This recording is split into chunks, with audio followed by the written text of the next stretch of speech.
Black intern signed to a stranger, then found out he was the CEO. She was just an intern. No office nameplate, no corner desk, no authority. Yet on that morning, every eye in the lobby would soon be on her. She didn't know it yet, but her simple act of kindness was about to turn the entire company upside down. The day had started like any other. The building was alive with polished shoes clattering against marble floors, hurried phone calls echoing through the hall, and assistants balancing too many files at once.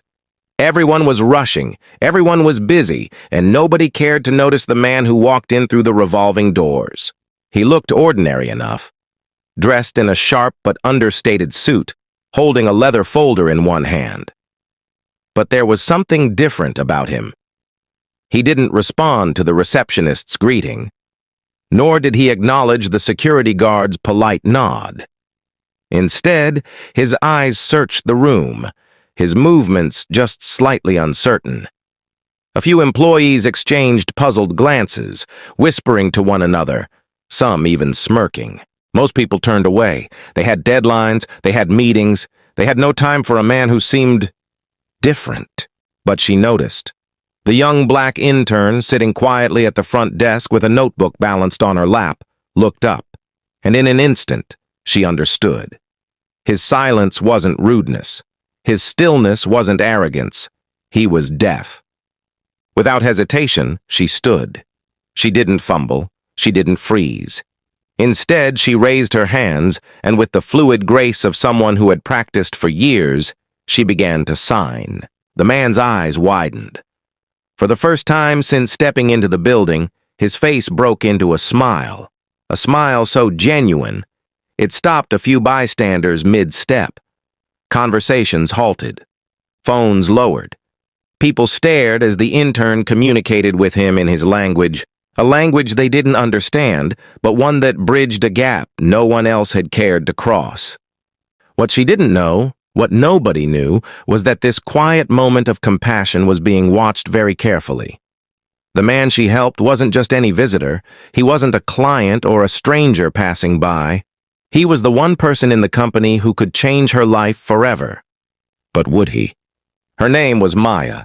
At 22, she was the kind of intern most people overlooked, the one carrying binders into meeting rooms, brewing coffee that nobody thanked her for, and typing up minutes nobody read. She was young, ambitious, and talented, yet constantly underestimated. She had earned her internship at one of the city's most prestigious firms, a place where power pulsed through glass-walled offices and the faint scent of money lingered in the air. The employees here wore confidence like armor, their designer suits gleaming under fluorescent lights. For Maya, just stepping into this world felt like crossing into enemy territory. Because unlike them, she didn't come from privilege. She didn't have an Ivy League degree stamped on her resume or connections to executives who could whisper her name into the right ears. She came from the kind of neighborhood people pretended not to drive through, the kind where sirens sang at night, where single mothers carried the weight of entire households, and where dreams often wilted before they bloomed. But Maya was different. She had fought her way here with sheer grit. Late nights studying on borrowed textbooks, scholarships she scraped together, and part-time jobs that barely paid enough for rent. This internship was supposed to be her golden ticket. Yet, within the company, she was invisible. People dismissed her with polite smiles, gave her the grunt work, and rarely remembered her name. Still, she carried herself with quiet determination, and she carried something else too, something nobody in the office knew. Maya had grown up with a younger brother, Daniel, who had been deaf since birth. The world had not been kind to him. Teachers lost patience, kids mocked his silence, and even adults spoke about him as if he couldn't understand. But Maya refused to let him be shut out. As children, she learned American Sign Language alongside him, sometimes staying up late at night, practicing every gesture until her hands ached. To her, ASL wasn't just a language. It was love, protection, and defiance against a world that treated her brother as less than human. That morning at the firm had started like all the others, rushing to her desk, organizing files, watching others breeze past her as though she were part of the furniture. She told herself it didn't matter. She wasn't here to be seen. She was here to learn, to survive, to prove herself. But then the man arrived. The receptionist had tried first, her voice crisp and polite, but the man didn't react. Security tried too, raising his voice slightly, but the man's expression remained blank. People exchanged knowing looks. Whispers rippled through the lobby. "What's wrong with him?" some murmured. A few even chuckled under their breath, assuming arrogance. Maya recognized it instantly. The way his eyes scanned the room, searching faces, not lips. The stillness in his body, the controlled breaths. She had seen it all her life in her brother. Her heart clenched. Without thinking twice, she pushed her notebook aside, rose from her chair, and walked toward him. She felt the weight of dozens of eyes on her, confusion from colleagues who wondered what this intern was doing. And then, with practiced ease, her hands moved. "Hello, do you need help?" The man's reaction was instant. His face softened, his shoulders dropped, and his lips stretched into a smile so warm it seemed to light up the sterile lobby.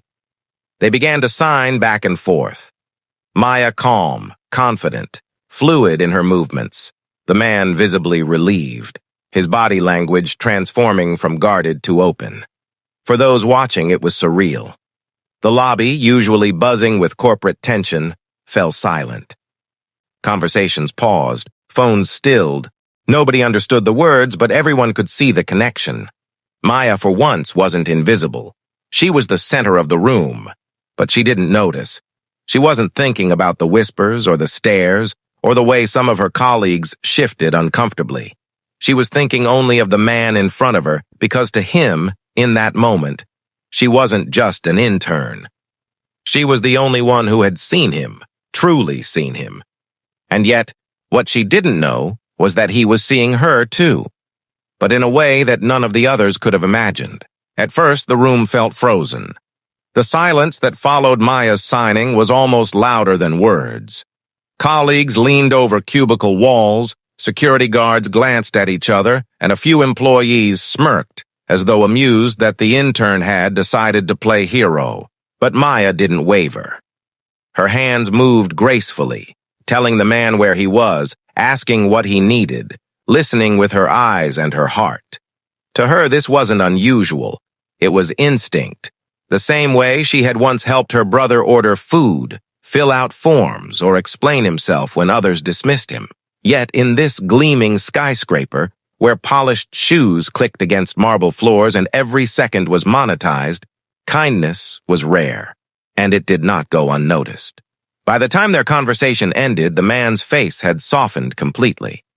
His earlier tension had vanished, replaced by genuine gratitude.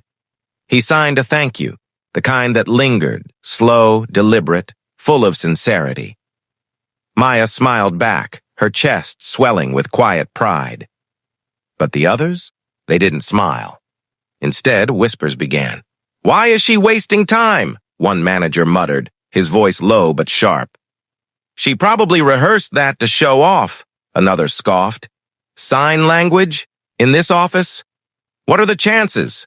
someone sneered. The words stung, though Maya pretended not to hear. She had learned long ago how to survive spaces that questioned her worth, by standing taller, speaking clearer, and proving herself twice as much. But still, the sting was there, sharp as glass under skin. The receptionist, flustered from earlier, stepped in and tried to reassert control. "Sir, if you'll please wait, someone will attend to you shortly."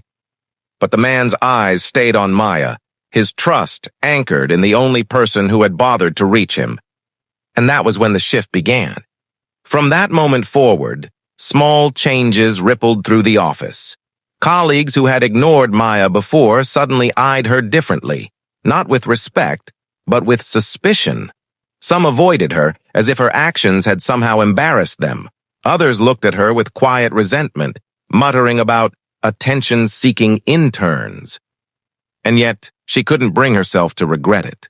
She thought of her brother, of the countless times the world had made him feel like an inconvenience, If even one person walked away from this encounter realizing how wrong it was to treat silence as stupidity, then it mattered.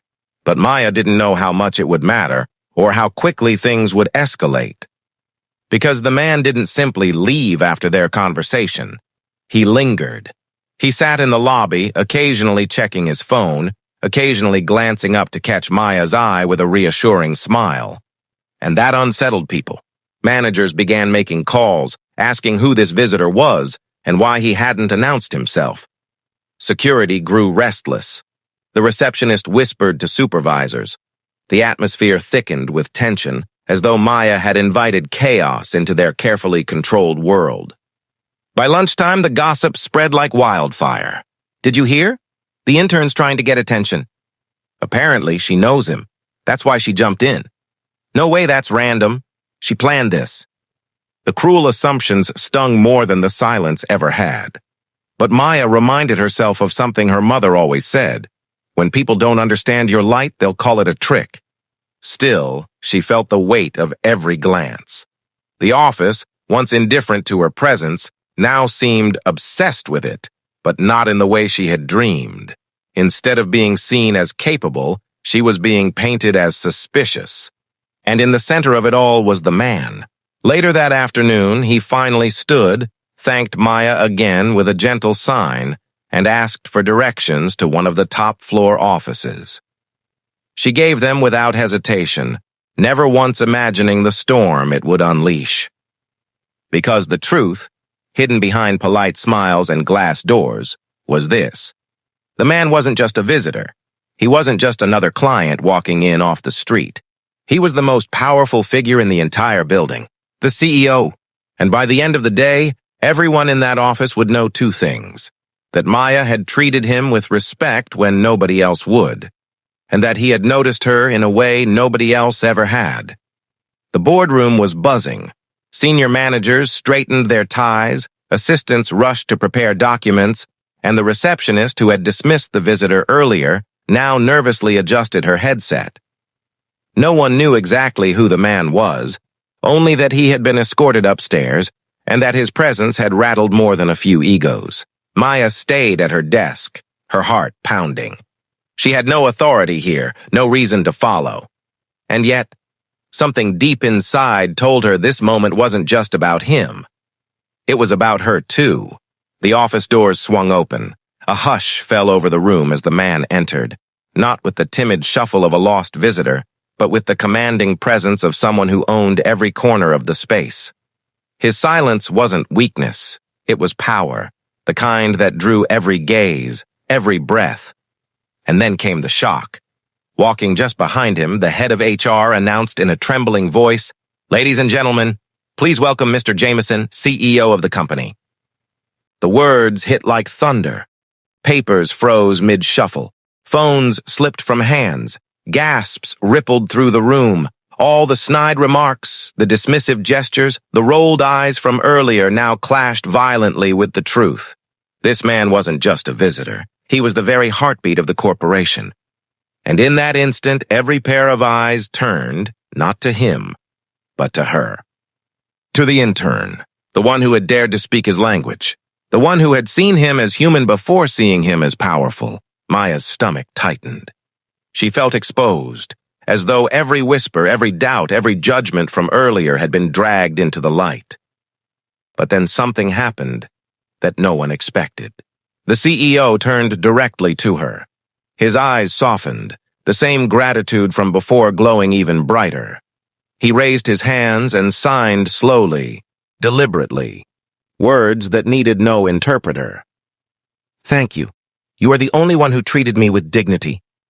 The silence in the room was deafening, a silence far heavier than before, thick with shame. Managers who had mocked her now stood pale, unable to meet her gaze. The receptionist's hands trembled at her desk. The smirks, the doubts, the gossip, all of it had collapsed under the weight of truth. And then the blow that sealed everything. The CEO addressed the staff, his voice deep, commanding, though every word was marked by the rhythm of a man accustomed to silence more than speech. "I came here today, unannounced, to see not just how you work, but how you treat people. What I found was disappointing. His eyes scanned the room, sharp as glass. Except for her. He pointed at Maya. The intern you dismissed, overlooked and whispered about. She is the only one who remembered that humanity comes before hierarchy, the words carved into the air like fire. Faces flushed, shoulders stiffened, excuses hovered unsaid, but nothing could undo the truth. In that moment, Maya wasn't invisible anymore. She was undeniable. The CEO stepped closer to her desk, his presence both intimidating and comforting. He leaned down just enough to ensure his next words carried weight.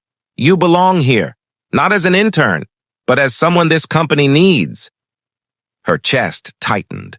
For a second, she couldn't breathe. The girl who had been questioned, belittled, second-guessed at every turn was now being elevated in front of everyone who had doubted her. And the rest of the office? They could only watch, stunned, humiliated, powerless, as the very man they revered shattered their prejudice with a single decision. The room erupted, not with applause, but with silence so sharp it cut deeper than any noise could. It was the sound of realization, the sound of shame, the sound of a world turned upside down by a truth they could no longer deny. For Maya, it was the moment her quiet courage met its reward. For everyone else, it was the moment their prejudice was dragged into the light for all to see. The silence that followed the CEO's words was heavier than any outburst could have been. It wasn't just embarrassment that gripped the room. It was the undeniable sting of realization. For years, the staff had lived in a hierarchy where titles dictated respect. The CEO had shattered that illusion in one swift blow, exposing something raw and uncomfortable. They had treated a human being as invisible because of what they assumed he lacked. Maya, still seated at her desk, felt the weight of every gaze. A few hours ago, she was the intern who blended into the background, who was doubted at every turn. Now she was the center of attention, not because she had sought it, but because she had done the simplest, most human thing. She had acknowledged someone's existence. The CEO, Mr. Jameson, lingered by her desk. His presence commanded the room, yet his eyes softened when he looked at her. Signing with deliberate care, he added words that resonated with everyone. Kindness costs nothing, but ignoring someone, that can cost you everything. An interpreter repeated the message aloud, though the impact was already seared into every heart. Managers shifted uncomfortably in their chairs, avoiding eye contact. The receptionist who had waved him off earlier sat frozen, her polished confidence reduced to shame. But Maya? She sat straighter. For the first time, she felt like she belonged, not because someone gave her permission, but because her actions had spoken louder than her title. Meetings that day felt different. The tone of the office had shifted. No one dared whisper about her anymore. Instead, they whispered about themselves, what they had done, what they had failed to see. Small courtesies, once absent, suddenly appeared. Doors held open, greetings exchanged, efforts made to listen more carefully. But Maya knew better. Change born of fear could fade. True transformation required more than embarrassed faces. It required reflection. Later that afternoon, Mr. Jameson called her into his office, not the imposing boardroom, but his private space. Sunlight streamed through the tall windows, illuminating shelves lined with books on leadership, history, and human rights. He motioned for her to sit, his hands folding on the desk as his interpreter stood nearby. I started my career like you, the CEO began, his voice measured, his signing deliberate, invisible, dismissed. People saw my silence as weakness, but silence taught me to observe, and observation taught me to lead. What you did today reminded me of something important.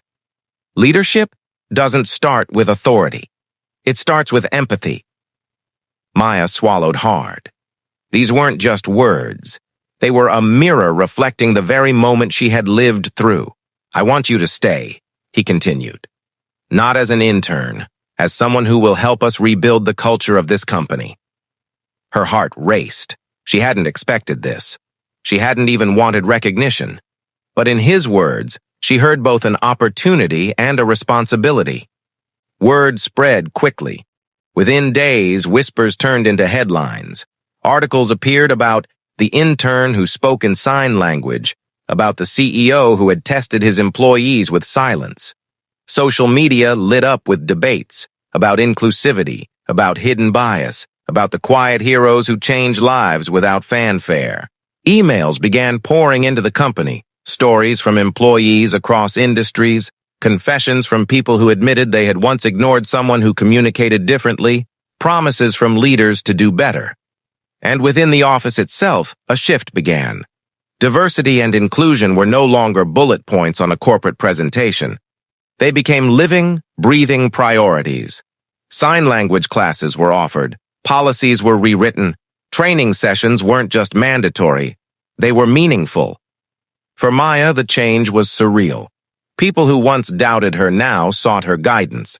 They asked for her input during meetings. They valued her perspective.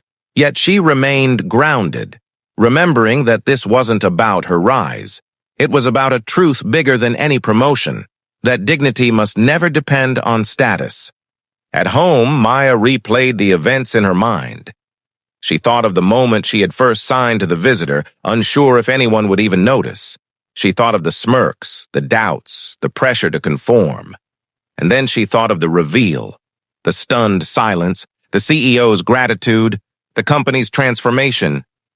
Her parents, when she told them, wept with pride. They reminded her of the nights she spent studying late, the challenges she faced in school when others mocked her for learning sign language for no reason. That no reason had become the reason everything changed. And as she lay awake that night, Maya realized something profound. Her kindness had not just elevated her career, it had altered an entire system. Stories like this don't end neatly. They echo, they linger. They remind us that the line between respect and dismissal is thin and often drawn by unconscious bias. The CEO's words stayed with everyone who heard them. Kindness costs nothing, but ignoring someone, that can cost you everything. It wasn't just about a company or an intern. It was about a world where people still measure worth by titles, accents, appearances, or abilities. A world where prejudice hides in plain sight, not always loud, but always damaging. The story asked a question every viewer must answer for themselves. When the moment comes, will you see the person in front of you, or will you only see what you expect to see? Maya's journey wasn't about luck. It wasn't about being in the right place at the right time. It was about courage, the courage to treat someone with humanity when no one else did. And that courage lit a fire far bigger than she could have imagined. The next time you pass someone who moves, speaks, or looks differently than you, remember Maya. Remember the CEO. Remember that silence doesn't mean weakness, that difference doesn't mean less, and that dignity isn't earned by titles. It's owed to every single human being. Because sometimes, the smallest act of recognition can ripple outward to change not just one life, but thousands. The question is, will you be the one who chooses to see?